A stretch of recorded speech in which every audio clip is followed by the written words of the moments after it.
What's up, everybody? Welcome to another exciting edition of the world-famous low-budget show with Damon Millard. That's me. How's it going, everybody? Thank you guys so much for joining me. We got a good one today. On today's show, we have Louisville comedian Dan Alten is here. We're going to have scenes from movies I wrote. And then I'm also going to blah, blah, blah a little bit right now with you guys. Is that cool? Cool. Awesome, man. This is going to be a good one. I got a lot of ground to cover because I haven't done a show in quite some time. And, yeah, I've been busy. What do you guys want from me, huh? You guys think your 75 views each episode keeps me running back to these cameras? No, but thank you for those views anyway. All right. So I'm coming to you right now from Reno, Nevada, the biggest little city in the world. I don't know if it's the whole world, though. I mean, Luxembourg's a country, and it's a city, so that's pretty much better, I would say. I don't know. Reno's cool, though, man. I'm going to be spending a little bit of time here. Right now, I got a running residency down at the Reno Tahoe Comedy Club in town. It's going to be cool, so if you are around the Reno, Nevada area anytime from now till January 2016, come check me out down there. If you need to know more about me, you can go to my website. It's damonsmillard@yahoo.com. That's not true. That's my email address. But you can email me here, damonsmillard@yahoo.com. And here's actually my website, damonmillardcomedy.com. So yeah, that's that. I'm going to be here. It's fun. So like I said, I got a lot of ground to cover. Let's talk about what's going on.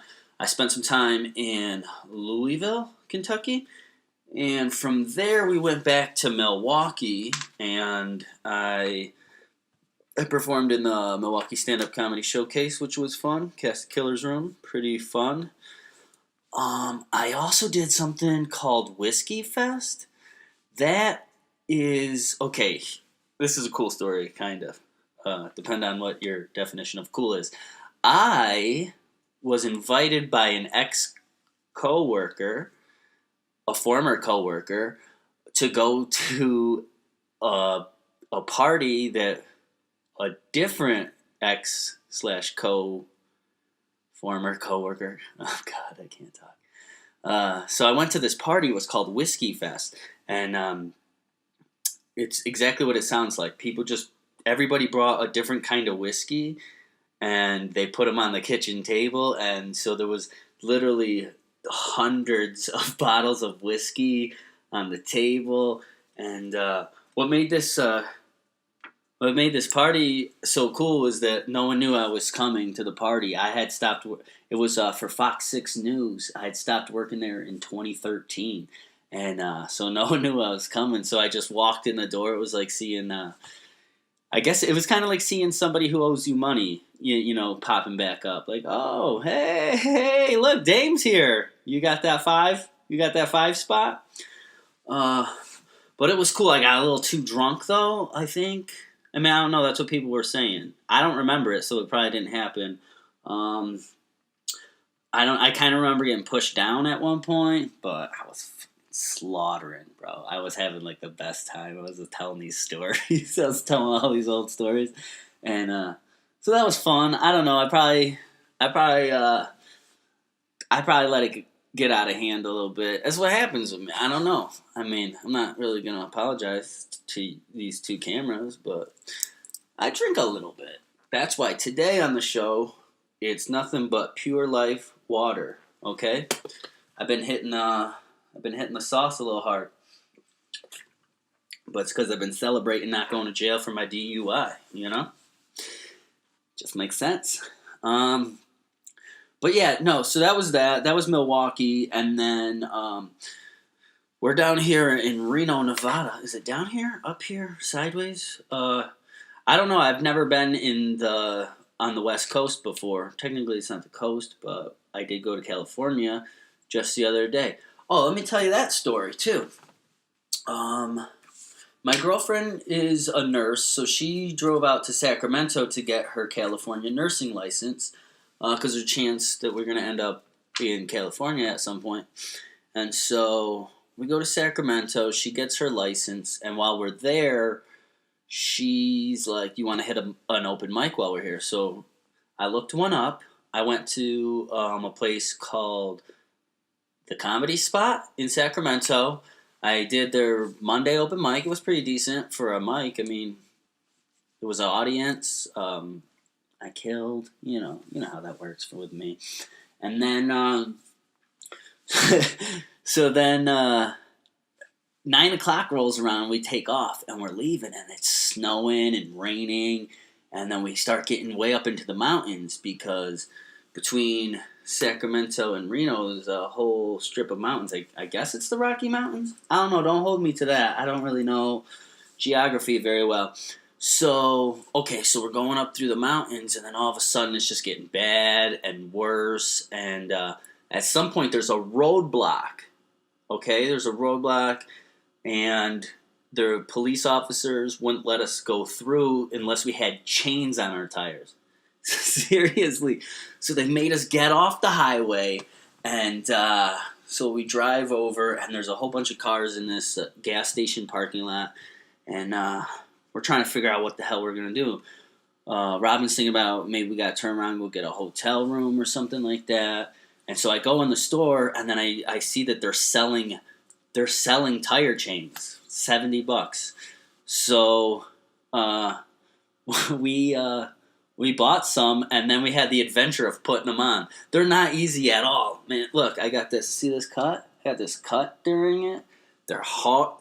First of all, it's freezing. There's snow on the ground. It's metal. I didn't have any gloves. We're both doing it together. We eventually got them on, and then we get back on the highway. Like, it took us a while to get them on, but we got back on the highway. They gave us a thumbs up. They were like, "All right, you're good to go." And then we immediately crashed. I'm just kidding. That didn't happen at all. Would that be messed up, though? Nah. We made it home safe, and I felt like a real man a little bit, for having put them on. I mean, I wasn't a real macho man, though. Robin helps me most of it. And I watched a YouTube video to figure out how to do it. Modern male, right here. D, right here.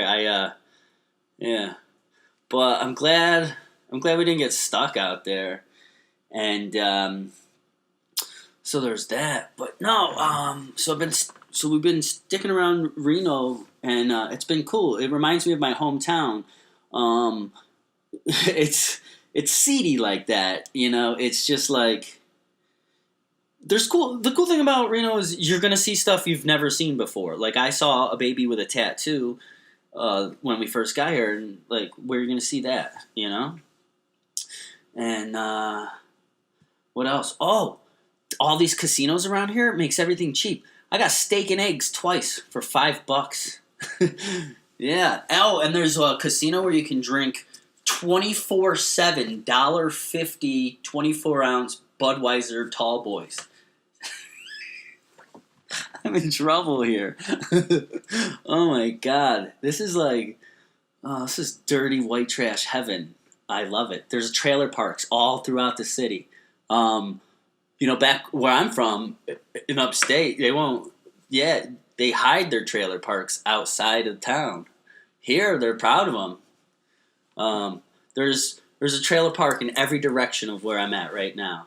I'm not personally in a trailer park, but I'm close enough to feel comfortable. Yeah. So what else did we do? We did something called the zombie crawl. That's every month. There's like some kind of like pub crawl here. It's got a different theme. The next one coming up is the Comic-Con pub crawl. I guess everybody's gonna be dressed up like superheroes. Go from bar to bar to bar to bar to bar to casino and all that crap. And the one after that's going to be the Santa pub crawl. But the one in October was the zombie crawl. And so me and my girl, we got all dressed up and we hit the town. And she got wasted. I only had like 1 or 2 beers, but she was acting up. We were at this casino, and she started telling people we were swingers and whatever. I mean, yeah, a little bit, but not completely. That's a joke. That's a joke, guys. But if you're a hot couple, Damon S. Millard at yahoo.com, or just check out my website. It's damonmillardcomedy.com. I don't know, man. It's the zombie crawl was cool, you know. And then right after that, we went out for Halloween, and I've been misbehaving a little bit. I'm not gonna lie, but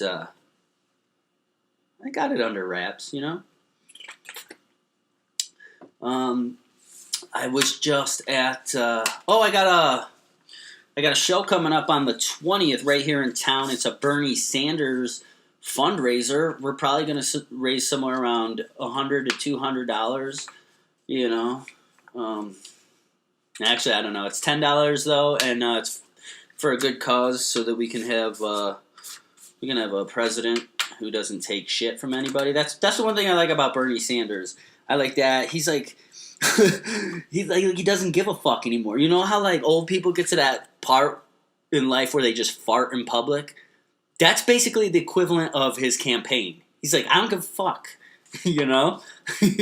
He's on his way out of life, man. So he's gonna change some shit, I think. Personally, I do. I'm a felon, so I can't vote.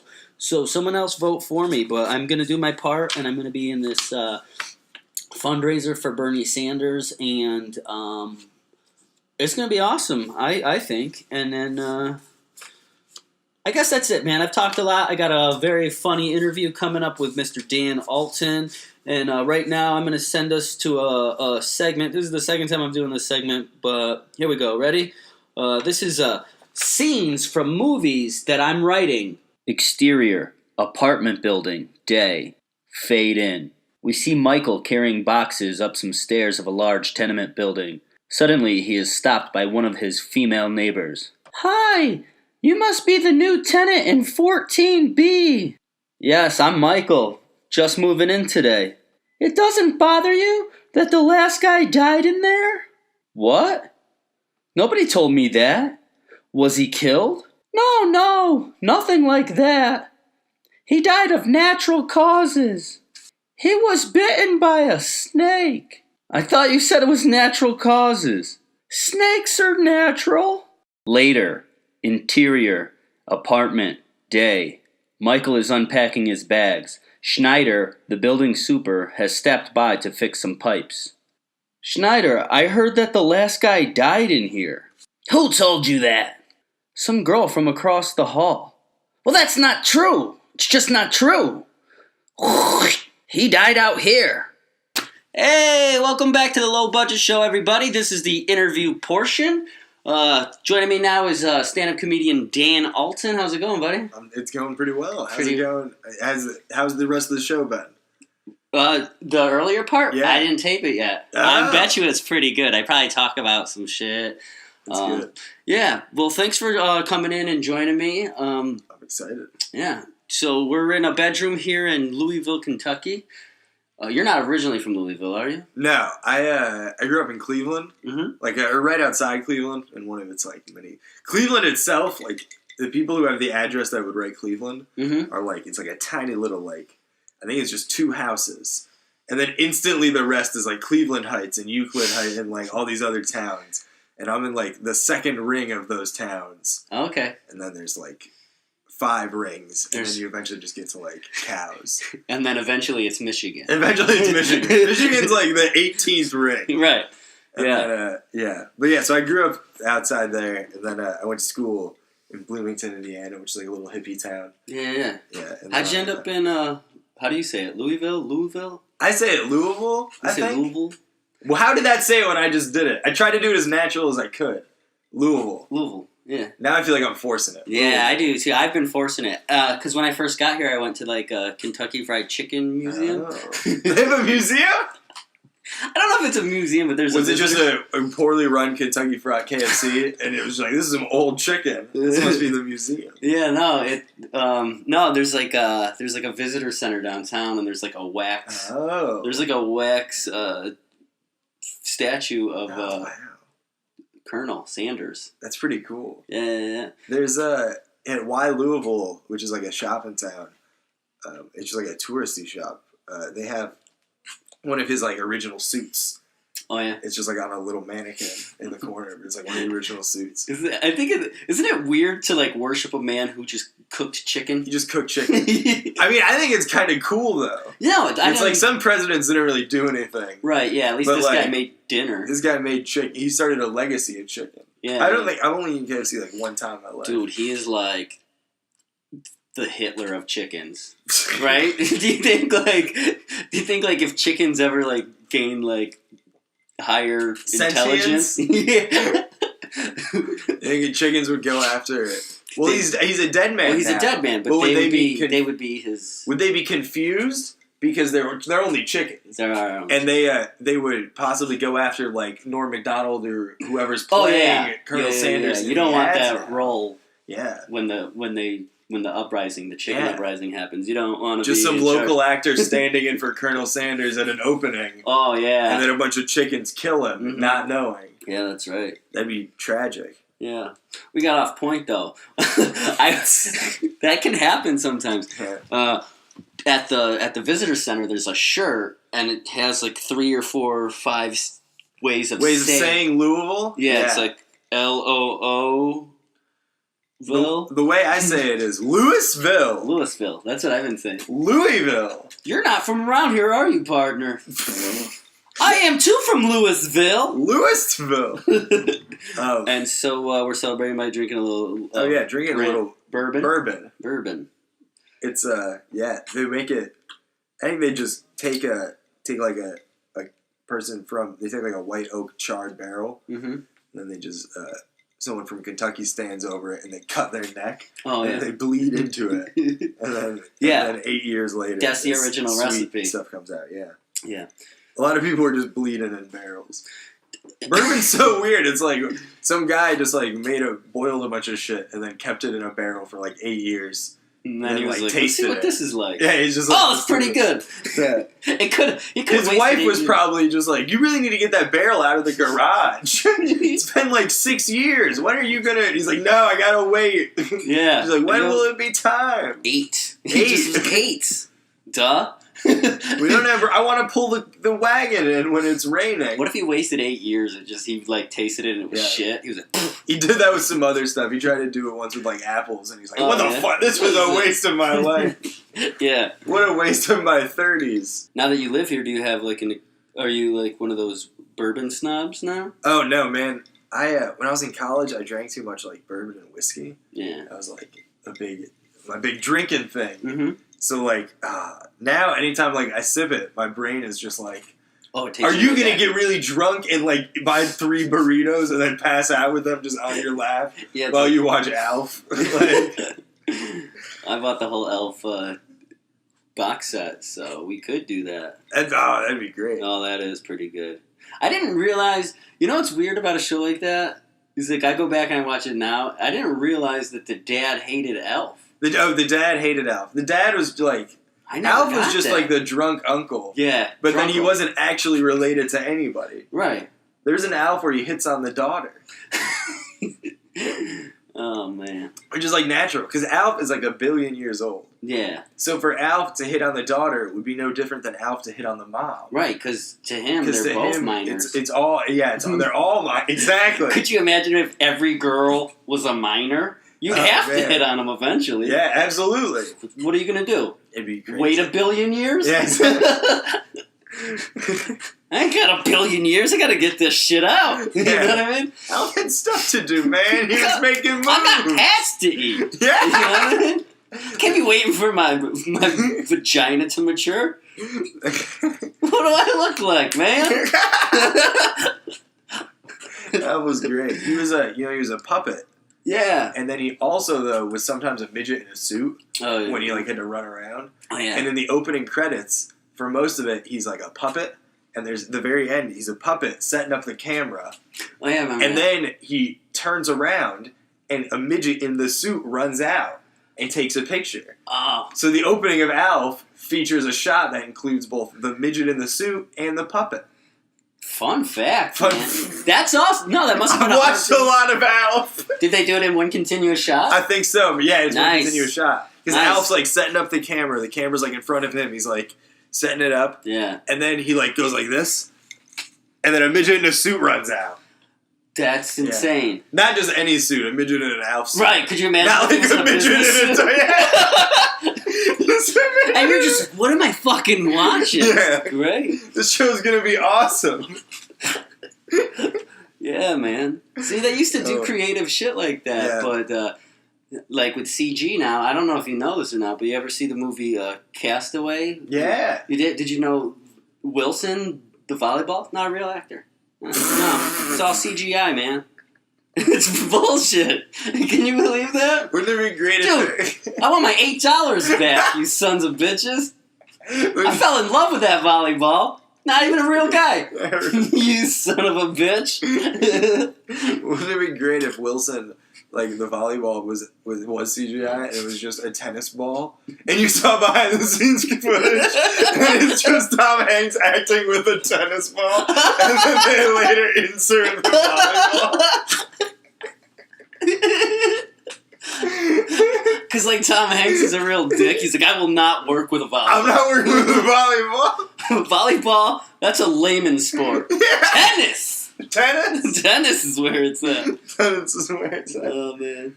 Looks like our audio's clipping a little bit when I yell, but that's alright. We'll fucking deal with it, guys. It's the low budget It's show. reality. It's a low budget show, and it's reality. Damon Millard, he's a passionate speaker. I am. I'm passionate about stuff when I say stuff.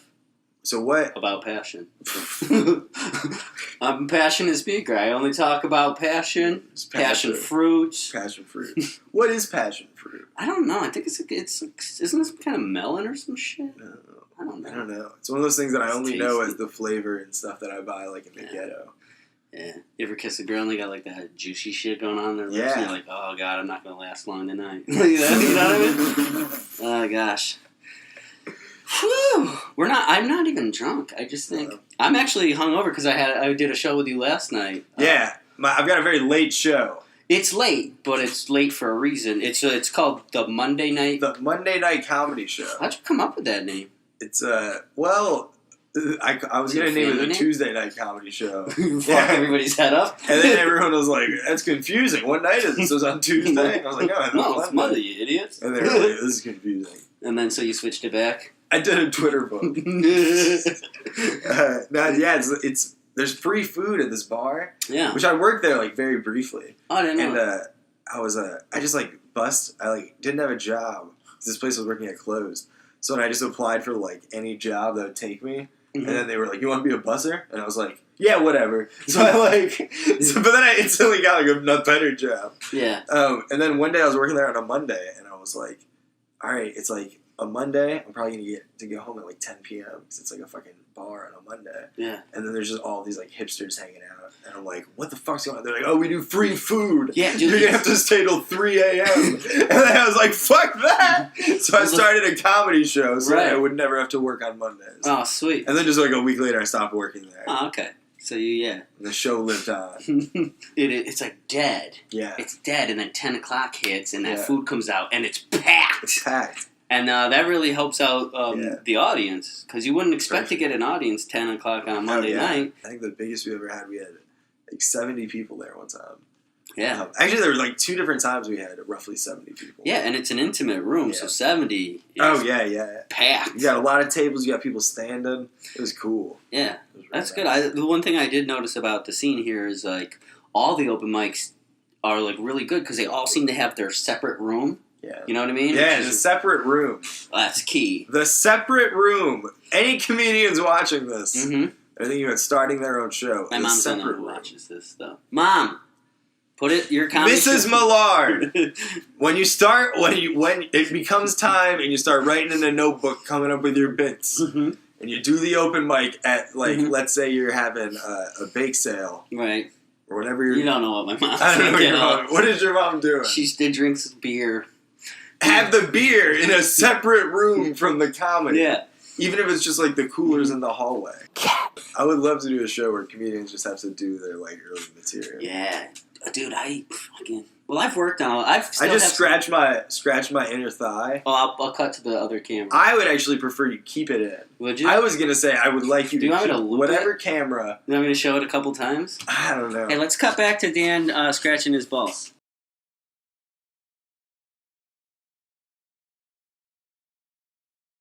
That was pretty good, man. It's pretty good. You're playing to the audience. You know what they want. I want balls. I know what Damon's mom wants. It's my balls. That's right. I'm kind of worried now. My mom will watch this. I don't think my mom knows how YouTube works. My mom doesn't get how Facebook. Well, she does now, but when she first started, she didn't. So like, she would always ask me questions, like in the comment section on somebody else's post. Do you know what I mean? Like someone would post something on my wall, like, "Hey Dame, do you want to come out to this thing?" And then like 6 people will comment, "Oh, I'm gonna be there. Yeah, this is pretty good." And she'll be like, "Did you hear about your bitch sister?" Oh man, yeah, that's great. My grandma once was commenting on people's. I guess she had friended a bunch of people who just had the same name as her grandkids, and then she was writing on their name, like their wall, on their like birthday. And she was just like, "It's not your birthday," and I just found this out because I once saw another like relative right on one of these posts, and was just like, "Grandma, this isn't Johnny," like, which I just like that the other Johnny's just sitting there, and he's like, "Who's this old lady who's telling me it's not my birthday on my birthday?" You don't get to decide when it's my birthday. Is this my real grandma? Like, what if you were adopted and you're just sitting there and you're like, what if that's how you found out your maternal grandmother that you've never met before? Yeah. Just says, hey, it's not your birthday. We're giving up for adoption. Ah, weird. That got morbid. Yeah. Thanks for sharing. You have a likability about you. That's what I like. You have this really nice guy delivery. You can say you've said terrible shit. Oh yeah, but you get away with it because it's like, he's so harmless. When I first started doing stand up, I had real morbid bad. Because I feel like when you first start, you just want to get reactions at first. Yeah, and it's easier to get like a reaction from like doing like something a shocking extreme. thing, an extreme thing. I was like that too. Than like an actual joke that's just not good. Yeah. Like, if you're just doing, like, a straight down the middle thing that's not good, the audience is just, like, essentially ignoring you. But if you're, like, saying a, like, fucked up thing that's, like, not even that good, it's not that they good at least anyway. they're at least like, whoa. At least there's some kind of reaction. Yeah. And then one fucked up guy in the back's laughing. And then suddenly all the worst people at the show are the ones coming up to you being like, I really like that, man. Yeah, and then you do it. Like, I need to change my jokes. You keep it a little too long. Yeah. Do you remember any shocking jokes of yours? Oh, or God. Bad early jokes of yours? People still want me to tell them and shit sometimes. Because, I used to do this story about, like, dating, right? I used to do a story about, like, dating. And this is when I was living in Wisconsin, but I grew up in New York. So I would go, dating's different from place to place, you know? Like when I lived in New York, I used to bang a lot of whores. But now I live in Wisconsin, so I bang a lot of fat whores. Then I talked about elongated titties, and then I said how I would bang. I have to go out with mom. That banging fat horse thing is great. Do you like it? I might have to keep it. I was about to say you should recycle that. Bring that back. I don't know. And then I talk about elongated titties, and then I talk about having to date women, because I'm older now. I'm dating women who have kids, and it's always weird because I'll go over the house and the kid's there. And I'm trying to be normal, but when I'm looking at the kid in my mind, I'm thinking, I am going to bang your mom so hard. But it would be weird if I ran into a kid with psychic powers, you know, because he'd be there, he'd be in the corner, he'd be playing with his Legos, and I'd be thinking, hey, tonight I'm going to donkey punch your mom. And he turns around because he can hear me think that, and he goes, oh yeah, how would you like it if I fucked your mom? And I laugh. Because it's a baby. Yeah. Where's he going to get $50? And that was one of my earlier jokes. Oh, that's pretty good. I mean, it has legs, but yeah, it's not really, like, I found my voice, well, I try to be genuine. Yeah. Even though I go into some darker areas, I'm really not that dirty of a comic. It's just some of the shit that I talk about. I don't really swear that much on stage. which I did a lot in the beginning, and I don't know. What is some of your favorite stuff to talk about? I don't know. I just think of like weird things.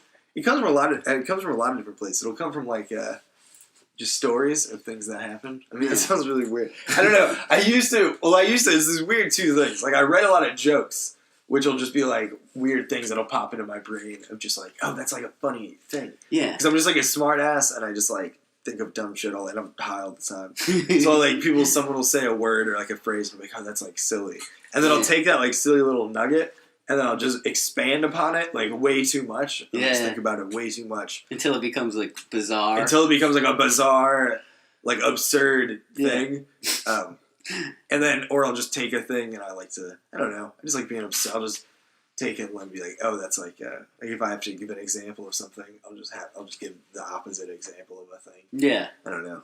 Yeah, it's like, I know what you mean. You'll take like every everyday thing and then you put your spin on it. Yeah. And then me as the audience member is like, oh, this dude's a weirdo, but he's a little clever weirdo. I want to give him a little hug. Clever little weirdo. This little weirdo up here. And then now I do like weird stuff. So I tell stories. We were at where were we? Kaiju. We were at Kaiju. I thought you were about to do a commercial break. Oh, I thought you were like looking at a clock and you were like, we are actually at. We're actually going to do a commercial break right now. Our sponsor, non-menthol Newports. We'll be right back. This part of the show is brought to you by non-menthol Newports. You should smoke these cigarettes, man. They're like, they're the best cigarettes. So, what I was saying was, we were at Kaiju, and you were performing, and my girlfriend goes, this is after I had already come down, I think. My girlfriend goes, see, he still loves it. And I was like, you little bitch. I know, I took that as such a compliment. And then also it was like, Damon, what has become of you? No, I love it, but you know what the problem is? Damon likes it. She sees the behind the scenes, you know? She sees... Just to watch the sausage get made. Yeah. Every day she sees me toiling in here over like the littlest thing. All the little bullshit that... I like that he's saying toiling away in here, and then the other side of the room is like a crocheting yarn thing. So he's like, I'm just toiling away in here on this crocheted yarn. That's what I do, man. This piece of string. Hey, you gotta have your release valve, you know? That's true. Yeah, shit. What, you got any plans coming up? What's going on with you? Like, you've been in a serious relationship, I think, right? Oh, yeah. Well, where's that moving towards? Well, we just moved in together. We've been together for like... You guys doing it? Hopefully. I'm going to get to go I'm going to start doing it in the front now. Nice. Finally. Don't leave me hanging, bro. I didn't. I was picturing it. Oh, this guy. No, we just... we moved in. She lived up in Indianapolis. And then, the biggest city on earth. Yeah. Did you not know? It's not. Well, it is if you don't go anywhere. I don't know what that means. This is the biggest city I live in, so whatever. Never mind. We're going to cut that out. I guarantee that's gone. There'll be some editing. Nah, she lived up in Indianapolis, and then I lived down in Louisville, and then we started dating, like, we both lived in separate towns, so like long distance for like 2.5 years, 3 years. And then I won. Oh, yeah. And then, so she moved down here, and she lives here now, and then, and then so we're going to dinner tonight. Oh, nice. So you guys you're serious, right? Yeah. Nice. Yeah. We're going to dinner, and then I'm hosting a comedy show. Oh, where are you at tonight? New Albany, Indiana. That's right across the river, right? I'm expanding my empire across the river. Oh, yeah, because you do something, you run a little group called Laugh Fest, right? Oh, yeah. It's LAFF. LAFF. Do you got a Facebook or a website or something? LAFFEST. Wait, what are you pointing at? This is where the logo will be or whatever. Oh, I thought he was like pick up something. No. But the only thing over here is this duck. Has that duck been in the shot the whole time? No, I think it's out of the shot. Okay. It's been in my shot. My eyes. If we have a camera. You guys don't need to know what goes on in this room. Now I crochet. Touched it. I touched it. LAFFEST. FEST 2014. It's a group. It's me and this guy Eric Sorgel, and then we put out a CD by 2 other folks. So it's because we put out our CD, and it's a split between Eric and I. We each do about like 20 minutes, and we put it out on a CD, and then we put out this comic that we love in Bloomington, David Britton, and this other guy from Louisville, Ken Carney. We put them out on the CD, on another CD. Oh, cool. So we have 2 CDs. Get them, buy them. And then we run a bunch of shows in town. Nice. We have like the Monday night show that we were talking about earlier at the Silver Dollar. We just started out this show, which is every other Tuesday in New Albany. Ah. And then we tour, and then we bring like other comics through town, and we have a juggler. Nice. Do you? We do. Do you have a magician? Shout out to Lee Mai. Man, you're just blowing up. Well, no, it really... No, we have, it's just really silly. We tried to do a festival at one point, and it got, a bunch of garbage happened. And it was real silly. But then we were just like, fuck that. And then so we just kept putting the logo for the festival on shows we were running. And then we also, Eric and I wanted to put out the split, because we're touring and doing a little bit of outside shows. And we're like, we should have a thing to sell like on tour. Right? Yeah. And then, so we were like, let's just name the record label that. Yeah. No, that's cool. Yeah. I really enjoy it. And it says a lot, because you need... I've been to scenes where nobody is proactive like that. Yeah. And it's going to die. It's dead, you know? Yeah. You got to... We're trying to not do that. We accept it, because he and I both started doing comedy, and there was like nothing going on in Louisville. Not nothing. That's me. Not zero. Not zero. But it was just like... It was a lot less. It was just... people going with the flow, like bare minimum kind of stuff. Dude. A lot of really talented people who are now jaded, or really talented people who didn't really have anything going on. Dude. And then we were like, man, that's bullshit. And it's like, Louisville's like any other town. Let's just fucking do it. Yeah. Let's, So we just started working. You're telling me my own story. I did the same thing in Milwaukee with my group is called Cast of Killers, and we did the same thing, man. We started, wasn't zero, but it was nothing seemed to catch fire. You know what I mean? And you go to open mics, they'd get canceled a lot. Yeah. You go to like shows, there'd be like 3 people in the audience. Right, yeah. Like, there was nothing like really... Out of towners would come through, and there would be like no one at the show. Like no one would know about it. And we would be like, Eric and I would be like 2 of the people at the show, and we'd be like, this is so depressing. These people like traveled here to do comedy. Like that's awful. We're like, if we go out of town and tell people we're from Louisville, people are going to be like, oh, you guys probably are like awful. You gotta change the reputation. We gotta get it a good reputation. Yeah. And that was probably like a year and a half ago. Well, cool, man. I think you guys are doing some really good stuff, man. I've enjoyed my time here. Okay. It's coming to an end next week. I'll see you one more time on Monday. Yeah. One more time for then there's other really talented people, too. Like, Kate Sedgwick has a really cool show. She, like, does stuff. Yeah. Ron Hirschberg is, like, he's a great comedian. He's a powerhouse. Powers. He's got powers. Powers. I don't even know where that came from. I think I'm getting a little tipsy. I think this guy's got too much bourbon. I'll get rid of some of it. Hold on. Louisville's a weird town because it's so... I have this map in my room of like all the spots we like go to on tour and like stuff like that. And it's Louisville is honestly like more... There's no better centrally located spot in like this part of the country. Dude, I know. To like hit up... Like, Louisville is everything is in, like, there's so many spots in, like, a 2-hour range. Yeah. It's so many spots in a 4-hour range. It's the bullseye with all these other places. Yeah. You're in a, And if you're talking, like, 6 hours, you're talking, like, Chicago, and you're talking Atlanta, and you're talking, like, Cleveland. Yeah. And you're like, oh, you can get so far. You're talking, like, way past St. Louis and stuff like that. Yeah, you can just dip in. It's you can go all these places. Yeah, man. It's great. Yeah, that's really cool. And it's so cheap. So that was kind of my plan of moving here. Was like, it's so cheap. I'll learn the ropes. Yeah. I can, like, do all this other stuff. And being proactive like that, do it yourself, get out there, make those drives, man. That's how you really get your chops, man. Yeah. I mean, you gotta do the hell on the road, man. Oh, yeah. Because you get to a town, and then you're like, there are 3 people here. And if you were in your town, and you were doing, like, an open mic, and there are 3 people, you'd be like, whatever. But you're in another town, and it's 3 people, and you drove there, and you asked the guy already if you could do 15 minutes before you knew what the crowd was going to be like. And then you're like, fuck it. All right. And then you get to, like, oh, my God, I just got to see everything, and I got to knock this out. I got to figure it out. So we'll like I do a lot of weird shows. Like I do a lot of like house shows that were like hippie communes and like DIY punk shows. Yeah. And like all kinds of weird stuff. And we'll like just do weird things on the road. So I'll just do stand up about those places. Like I'll talk about the bar that was full of like 12-year-olds in Memphis. Yeah. And like trying to do like a show inside a museum. And then like accidentally hitting on like a 14-year-old girl. Accident. Because we're like, oh, we'll just ask people who are like 18 to like watch this guerrilla comedy show. Like, people who are like our age. And then we're just walking, we're like, oh, that girl's wearing like a band t-shirt. We'll like ask her. And then she just like has braces and shit. Just like on a field trip. And we're like, oh no.